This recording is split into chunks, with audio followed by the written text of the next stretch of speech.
নমস্কার, স্পোর্টার নিউজে আপনাদের স্বাগত। ভাঙা টিম নিয়ে মুম্বাই সিটির বিরুদ্ধে দুরন্ত লড়াই করল ইস্ট বেঙ্গল। ডিয়ামন্ড ট্র্যাকর্স যদি ঠিকমতো হেডটা নিতে পারতেন তবে মুম্বাইয়ের বিরুদ্ধে ইস্ট বেঙ্গল এই ম্যাচ জিততেও পারত।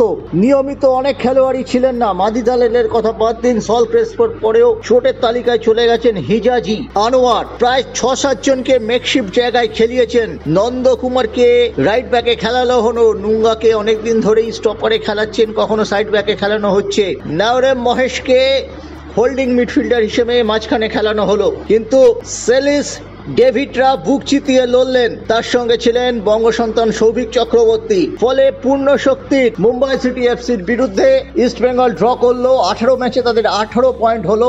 অঙ্কের বিচারে তাদের সুপার 6-এ যাওয়ার সম্ভাবনা আরো কমে গেল, কার্যত আশা শেষ হয়ে গেল। কিন্তু এই প্রথম তারা লিগ টেবিলে 10 নম্বরে উঠে এসেছে।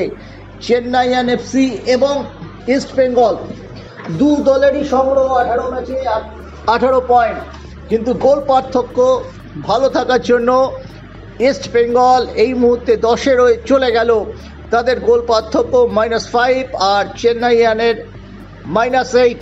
এটাও কিন্তু একটা অ্যাচিভমেন্ট এই ভাঙা ইস্ট বেঙ্গলের।